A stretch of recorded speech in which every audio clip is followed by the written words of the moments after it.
Cycle of a cell.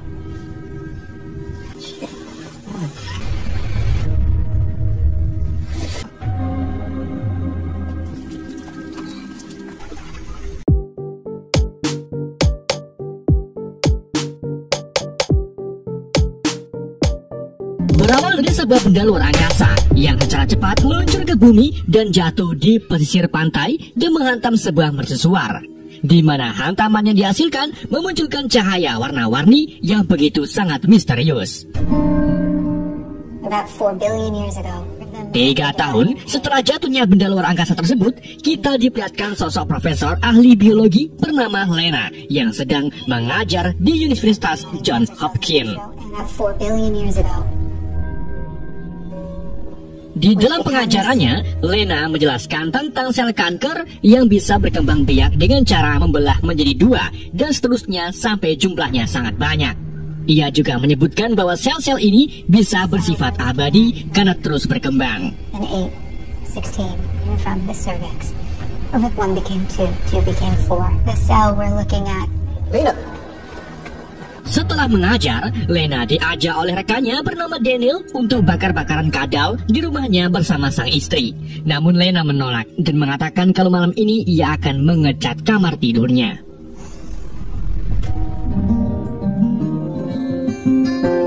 Setibanya di rumah, Lena duduk menangis sambil memegangi foto suaminya yang merupakan seorang sersan bernama Ken. Ternyata suami Lena ini belum pulang-pulang selama 12 tahun setelah Ken pergi menjalankan misi rahasia yang sebenarnya memakan waktu 3 bulan. Dan sampai saat ini Lena sudah menganggap kalau Ken sudah tewas di medan perang.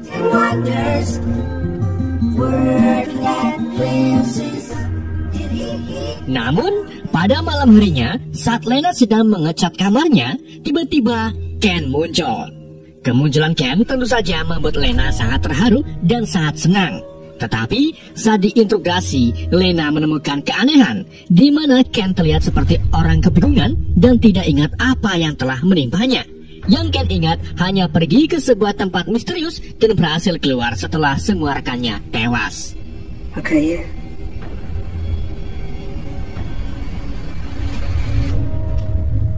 Ken kemudian minum air putih yang disediakan oleh Lena.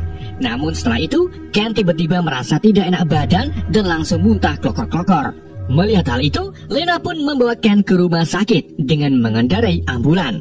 Tetapi di tengah jalan, tiba-tiba mereka dihentikan oleh agen pemerintah yang secara langsung membius Lena dan membawa keduanya ke sebuah lokasi yang disebut sebagai Area X. Di sana, Lena terbangun di sebuah komplek yang dibentuk oleh organisasi bernama Southern Rest. Ia lalu dihampiri oleh seorang ahli psikologi bernama Dr. Ventress yang menjelaskan bahwa Lena ternyata pernah menjadi Angkatan Darat AS selama 7 tahun. Life cycle of a cell. Dr. Ventress juga memberitahu kalau keadaan suami Lena sekarang sangat sekarat karena mengalami pendarahan organ vital yang ada di dalam tubuhnya. Your husband's here.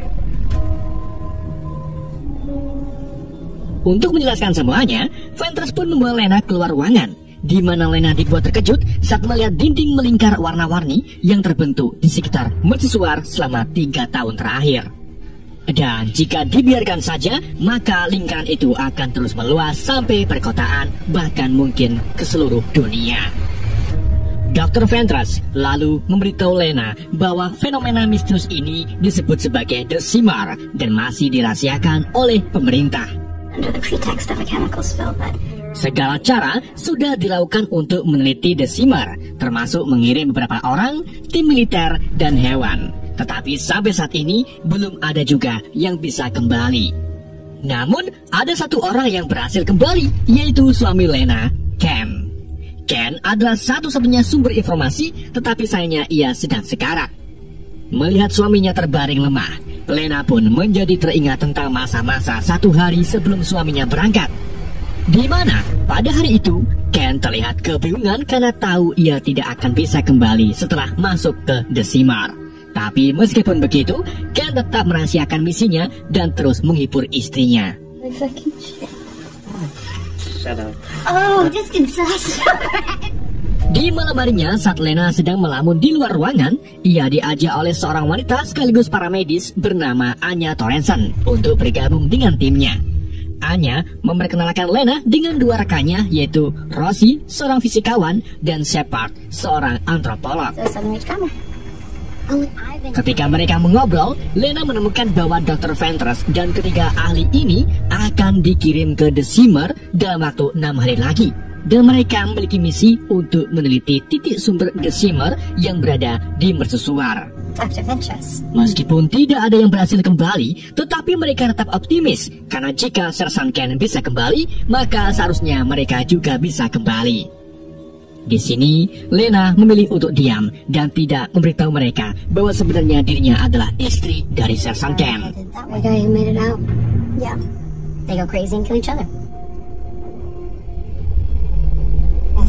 Keesokan harinya, Lena menemui Dr. Ventress dan mengungkapkan niatannya untuk bergabung dalam tim memasuki The Shimmer dengan beralasan kalau dirinya ingin mencari tahu apa penyebab suaminya sekarat dan terlihat berbeda.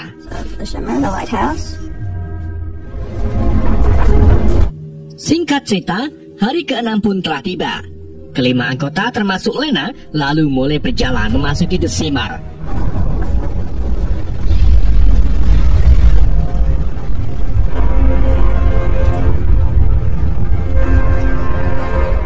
Saat berada di dalam The Shimmer, Lena bermimpi atau mengingat kejadian beberapa bulan yang lalu, di mana ternyata Lena ini berselingkuh dengan Daniels untuk mengatasi kesedihannya. Setelah terbangun, kita diperlihatkan kondisi tanah The Shimmer yang sebagian besar terdiri dari organisme tanaman yang tumbuh sangat aneh. Tidak cuma itu, mereka juga menemukan kalau sekarang waktu sudah menunjukkan 4 hari. Padahal mereka ini baru saja tiba di The Shimmer kemarin sore. Jadi bisa disimpulkan kalau waktu di dalam The Shimmer lebih cepat dari waktu di luar nalar, maksudnya di luar The Shimmer. Selain itu semua, mereka juga menemukan kalau sinyal, kompas, dan GPS tidak berfungsi sama sekali. Kelimanya kemudian melanjutkan perjalanan ke arah rawa, di mana di sana Lena menemukan tanaman berbunga yang berbeda-beda, tapi tumbuh di pohon yang sama. Hal ini pun membuat Lena berpendapat kalau The Shimmer sama seperti rujak, satu wadah tapi berbeda-beda buah. Ketika Rosie memasuki sebuah gubuk di pinggir rawa, tiba-tiba ia ditarik oleh sesuatu. Untungnya, Lena dan tim bergegas menyelamatkannya. Setelah membawa Rosie ke tempat yang aman, lagi-lagi tiba-tiba sosok yang menyerang Rosie muncul. Sosok itu ternyata buaya albino yang sudah bermutasi. Untung saja, Lena yang merupakan mantan tentara langsung menembaki buaya tersebut sampai buaya itu mati total. Mereka kemudian memeriksa bagian dalam mulut buaya dan menemukan bahwa buaya tersebut memiliki gigi hiu yang menunjukkan bahwa mungkin ada semacam perkawinan silang yang terjadi di dalam The Shimmer.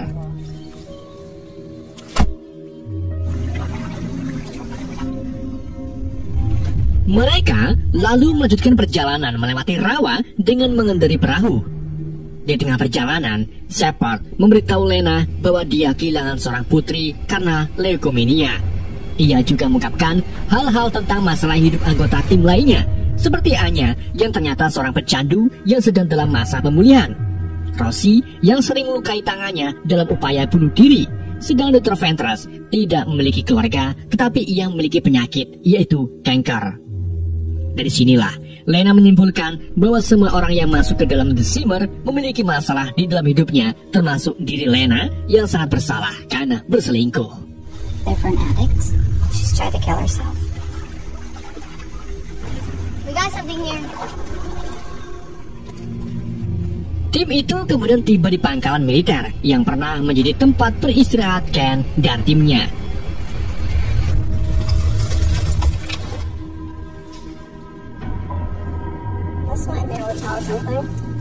Di dalam pangkalan itu, mereka menemukan memori kamera. Dan saat membuka video itu, mereka melihat Ken membelah perut salah satu timnya yang sedang sakit untuk memelihatkan semacam usus hidup yang bergerak-gerak di dalam tubuhnya.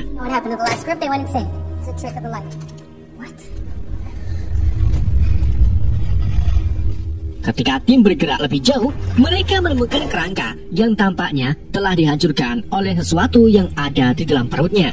Hal ini menandakan kalau orang itu adalah pria yang dibelah oleh Ken dan kini sudah menyatu dengan jamur hidup. I don't want to stay here tonight. Too late in the day for us to move on.